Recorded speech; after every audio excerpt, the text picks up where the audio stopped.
Hello everyone. இன்னைக்கு first sentence மறக்காம அவகிட்ட சொல்லிடு. இது வந்து ஒரு விஷயத்த நம்ம கன்வே பண்ணணும் ஒருத்தர்கிட்ட. பட் ஆனால் அவங்க அந்த இடத்துல ஆன் தி ப்ரெசன்ஸில் இல்லை அப்படின்னா நம்ம அதை சொல்லுவோம்.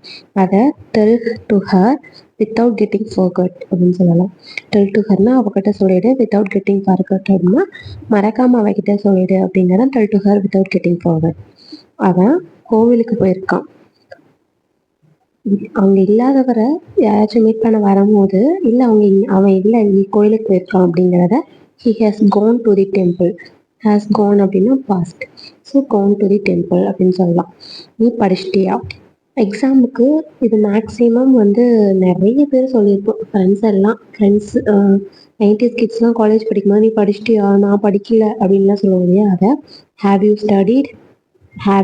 ஸ்டடீட் அப்படின்னா நீ படிச்சிட்டியா அப்படின்னு கேட்கறது தான் ஹேவ் யூ ஸ்டடீட் அப்படின்னு சொல்றது.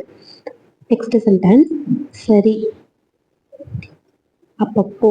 இதை எப்படி சொல்லலாம்? சரி அப்போ ஏன் இங்கே நின்றுட்டு இருக்க, அப்புறம் போ அப்படிலாம் சொல்லுவோம் இல்லையா. சரி அப்போ கிளம்பு அப்படின்னு சொல்றது. அப்போ போனா கொஞ்சம் எனக்கு வந்து கொளற மாதிரி இருக்கு, ஸோ அதனால அப்போ கிளம்பு அப்படின்னு சொல்றேன். வெல் தென் கோ அப்படின்னு சொல்லலாம். சரின்னா வெல் தென் அப்போ கிளம்பு அப்படின்னு சொல்றத தென் கோ அப்படின்னு சொல்லலாம். அடுத்து என்ன சொல்லு. இதை எப்படி கேட்போம்?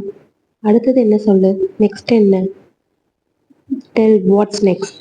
புரிஞ்சுதுங்களா? டெல்னா சொல்லு, வாட்ஸ் நெக்ஸ்ட்னா அடுத்து என்ன அப்படின்னு கேட்குறது. நம்ம எங்கேயாச்சும் போவோமா, இதை எப்படி கேட்கலாம்? ஒரு லீவ் டேஸில் குட்டீஸை கூப்பிட்டுட்டு வெளியில் போகிறது, அப்படி இல்லைன்னா கப்புள்ஸ் வெளியில் போகிறதெல்லாம் நம்ம எங்கேயாச்சும் போவோமா அப்படின்னு கேட்போம் இல்லையா.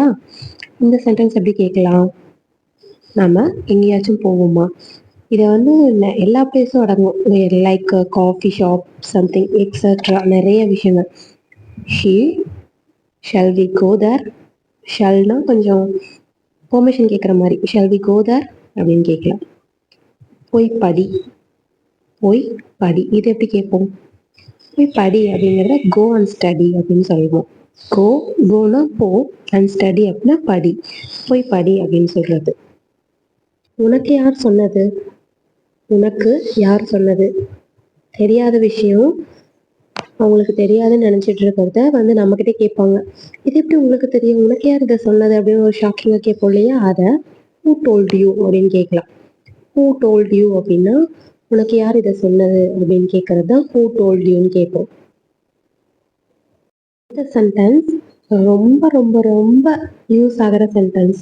நான் பானிபூரி சாப்பிட போகிறேன் வரியா, நான் காளான் சாப்பிட போகிறேன் வரியா, நீ என் கூட வரியா எல்லாம் கேட்போம் இல்லையா.